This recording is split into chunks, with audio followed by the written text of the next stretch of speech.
People are panicking over the current economic situation. They're getting fired, they're being laid off. The whole stock market is crashing. The dollar is crashing, the rupee is crashing even more. And here we are. Another day in our lives.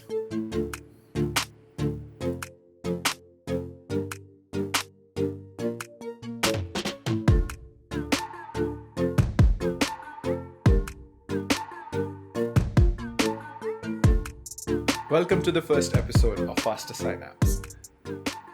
What we are trying to do today is basically see how consumer behavior is being studied right now and how biology is at the forefront of marketing.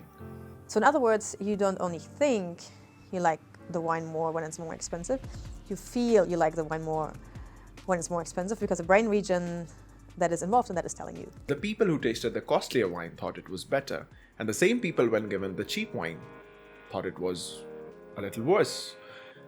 But that's not the truth. Both were the same wine. Here's another example of weird consumer behavior. In 1985, Coca Cola was losing market share to Pepsi. Well, Coca Cola came up with a new product called New Coke. Over 200,000 people taste test New Coke. Overwhelmingly, people prefer New Coke over the original Coke. But more importantly, people prefer New Coke over Pepsi. With a lot of confidence, Coca-Cola rolled out New Coke. But very quickly, this sweet drink turned into a bitter pill that cost Coca-Cola tens of millions of dollars. Angry customers started protesting around the country, demanding the original Coke back. So at the end of the day, it begs you the question. Trials were telling you something else, then what happened? What did Coca-Cola miss? Well, what Coca-Cola missed was a strong emotional connection people had. For nearly 100 years, Coke had been marketed as a feel-good product. Their marketing slogans included, "Have a Coke in a smile," "I'd like to buy the world a Coke." Celebrities like Elvis, Marilyn Monroe, and the Beatles were the face of Coca-Cola. The same Coke versus Pepsi trial was done in another way. People were given blind taste tests of either Coke or Pepsi. And the results were that people preferred Pepsi more than Coca-Cola back in 2004. But then they told them that they were drinking either Coke or Pepsi. And suddenly the results changed. Over the last few decades, neuroscience research has confirmed that about 95% of our decisions are made unconsciously. During the same time, medical studies have shown that without emotion, we simply cannot make decisions. When you market a product and integrate emotions into that marketing, you can change the perception of that product in the public, even if the real product is inferior to the other one. I'm not making any comments, but that was the result. Coke was more than a sweet beverage. Drinking Coke had become a feel-good experience. That feel-good experience involves thoughts, feelings, and memories. We use Google almost every day for our searches, for YouTube, for anything that we want to do on the internet. The first page we go to search anything is Google. And Google earns through giving you ads over those search results. When Google was developing those ad systems, it ran through 50 different shades of blue.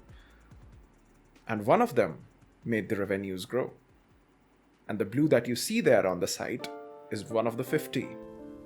Several years ago, Google tested close to 50 shades of blue in these links, wanting to find out if certain shades of blue would generate more clicks. One shade of blue did generate more clicks. By adopting that color, Google increased annual revenue by $200 million. Similarly, in case of Amazon, they tested the speed of their website to see if that could result in better revenues. And it did.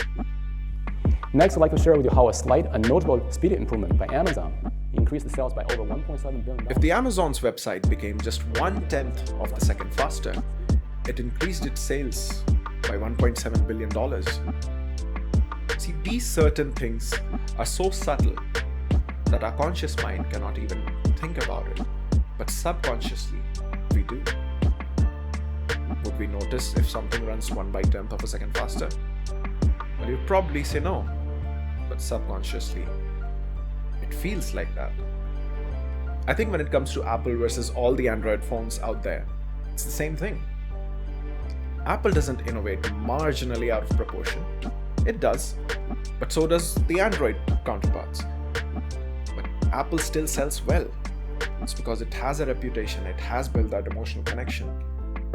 through advertising, through branding, through keeping it products always in the premium segment. That creates an emotion of superiority. There, I said it. The interesting fact here is that making decision creates uncertainty. And no one likes uncertainty. So we like to follow the crowd. And it's so subtle that we don't even notice it. Think about the career choices you've made or the educational choices you've made throughout your life. Was there some element of crowd factor in it? If your answer is yes, you're also a victim of the crowd mentality. It all comes back to social confirmation. We want to go towards something that other people have successfully tried, and we don't want to go somewhere. It reminds me of the boy on the road less taken, but that's the truth of the society today. If you liked the video, don't forget to like and subscribe. See you again soon.